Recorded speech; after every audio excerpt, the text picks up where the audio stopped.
এতটাই মুচমুচে যে দেখলেই খেতে মন যাবে। আজ আমি বানাবো তালের ফুরুলি বা বড়া। তার জন্য আমি বসে পড়েছি দুটো তাল নিয়ে। আমি প্রথমে জানতাম না যেটা কিভাবে ভাঙতে হয়, মা সেটা ভেঙে দিচ্ছিল। তারপর ভাঙার পর এরকম একটা গ্রেভি বের হয়, যে গ্রেভিটাতেই হবে আমাদের মেন কাজ। চলুন তবে আজকে কিভাবে আমি এই তালের পিঠে বা তালের ফুরুলি বানাচ্ছি সেটাই আজকে আপনাদের সাথে শেয়ার করব। নমস্কার, আমি উষা। আমার নতুন একটি ভিডিওতে আপনাদের সকলকে জানাই স্বাগত। আমি একজন অধৈর্যকর মেয়ে, তাই আগেই আমি মাড়িটাকে একটু গরম করে নিচ্ছি যাতে ছাঁকার সময় আমার বেশি টাইম না লাগে। আর এই যে স্বাদ মতো নুন আর চিনি আমি অ্যাড করলাম, আপনাদের পরিমাণ মতো আপনারা দেবেন। তারপর সেগুলোকে আমি আচ্ছাটি করে মিক্স করে নিয়েছি। এবার যাবে চালের গুঁড়ি, যেরকম লাগবে সেরকমই।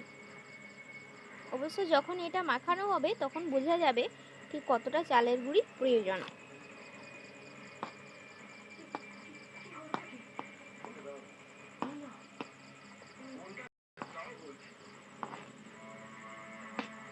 চলুন এটা মাখিয়ে নিই, তারপর দেখা হচ্ছে। এতটা আমার বেটার হয়েছে, বেশ সুন্দর দেখাচ্ছে। তবে আমার কড়াও তেতে গেছে, সে তো আপনারা বুঝতেই পারছেন, ধোঁয়া উঠছে। এবার আমি তেলটা দিয়ে দেব। কড়াইয়ে ধোঁয়া ওঠার কারণে খুব তাড়াতাড়ি তেলটা তেতে যায়। পরে আমি এই যে আমার পরিমাণ মতো কড়াইতে দিয়ে দিই ওই ব্যাটারটা।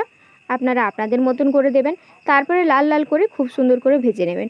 দেখতেই পাচ্ছেন কিভাবে তেলটা গরম হয়েছে, যার কারণে দেওয়ার সাথে সাথেই একটা আলাদা রকম বুদবুদ উঠছে।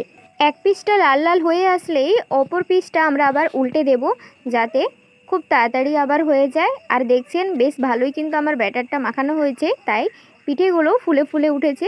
এইভাবেই আমরা দু পিসটা ভেজে নেব লাল লাল করে। এভাবেই আমি সব কটা পিঠে ছেঁকে নিয়েছি। এবার এসেছে রিভিউ নেবার পালা। তো চলো রিভিউটা নেওয়া যাক, কি বলছে শুনি। কেমন লাগছে একটু বলুন।